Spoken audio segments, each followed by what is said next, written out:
Bismillahirrahmanirrahim. Assalamualaikum warahmatullahi wabarakatuh. Puja dan puji syukur kita panjatkan kehadirat Allah Subhanahu wa Ta'ala, Tuhan pemilik alam semesta. Dan tak lupa pula kita kirimkan salam dan salawat atas junjungan Nabiullah, Nabi besar Muhammad Sallallahu Alaihi Wasallam.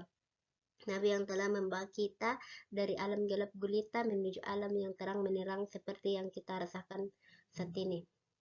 Jadi di sini saya akan memperkenalkan diri, yaitu nama saya Erlia dengan NIM 21020850017. Mata kuliah yaitu Profesi Keguruan.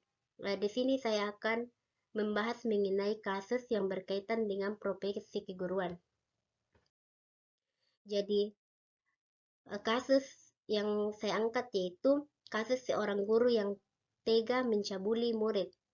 Kasus pencabulan yang dilakukan oknum guru terhadap siswa di Kabupaten Cirebon menimbulkan keprihatinan. Guru yang semestinya menjadi pendidik dan pelindung malah menjadikan siswanya sebagai pelampiasan hasrat menyimpangnya.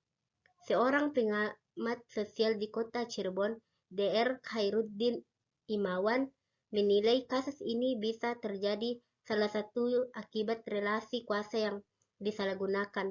Semestinya, relasi kuasa antara guru dan siswa hanya untuk kepentingan pembelajaran.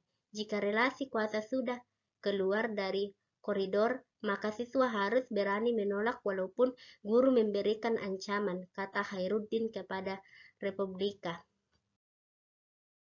Solusi yang diberikan, para siswa semestinya diberikan bekal dan pemahaman untuk berani menolak relasi kuasa yang disalahgunakan oleh gurunya. Walaupun siswa harus menurut kepada guru, namun tetap ada batasan yang tidak boleh dilanggar. Dalam kasus seperti itu, Khairuddin menilai institusi pendidik, orang tua, dan sistem yang diterapkan di sekolah berperan sangat penting. Dia pun menyoroti pengawasan internal di institusi pendidikan. Jika pengawasan itu dilakukan secara ketat, maka kasus seperti itu bisa diminimalisasi. Peran gawe juga sangat besar dalam mendorong perilaku seorang. Menurutnya, gawe bisa menjadi medium yang mengubah pikiran dan perilaku seorang. Makanya, medium tadi harus diperlakukan secara bijak karena bisa menjadi akses bagi pelaku untuk berbuat jahat. Tukas pria yang juga menjadi pengajar di Universitas Swadaya Gunung di Cirebon tersebut.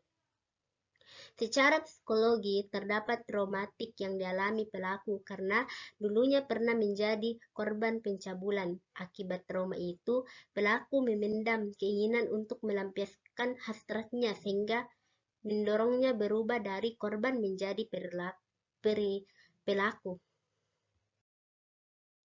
Untuk mengatasi traumatik itu, maka seorang harus lebih bersifat terbuka dan tidak tertutup, memiliki pergaulan yang lebih luas dan sering berdiskusi dengan orang yang tepat, bisa memberikan energi yang besar untuk menuntut seorang pada hal yang positif. Peran orang tua juga sangat besar dalam memberikan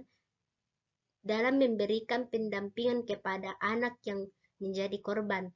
Dia meminta agar orang tua tidak bersikap menyalahkan dan justru harus memotivasi anak agar tidak trauma. Walaupun menjadi korban, tapi anak masih punya masa depan.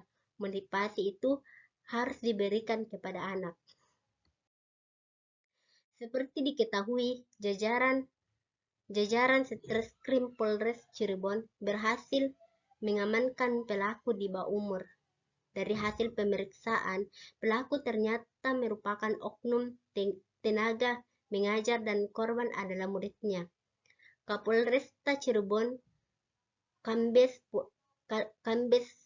Pol Arif Budiman, melalui Kasat Beskrim Kompol Anton mengatakan pelaku yang kini telah ditetapkan sebagai tersangka tersebut berinisial SR, 25 tahun, warga Kabupaten Cirebon. Korban berjenis kelamin laki-laki yang masih berusia 13 tahun dan merupakan salah satu murid SR. ujar Anto Rabu pada tanggal 28 bulan 12 2022. Dalam menjalankan aksi bejatnya, tersangka SR mengajak korban menonton video porno di handphone miliknya. Setelah itu, tersangka memaksa untuk melakukan tindakan pencabulan terhadap korban. Tersangka mengancam akan menghukum korban jika tidak menuruti keinginannya. Kasus itu terbongkar setelah korban mengadu kepada orang tuanya. Orang tua korban yang tidak terima dengan perilaku tersangka kemudian melaporkan ke Satreskrim Polresta Cirebon. Polisi pun bertindak cepat dengan menangkap tersangka. Mungkin itulah penyampaian kasus mengenai pelanggaran profesi keguruan, yaitu seorang guru tega mencabuli muridnya. Sekian dan terima kasih. Assalamualaikum warahmatullahi wabarakatuh.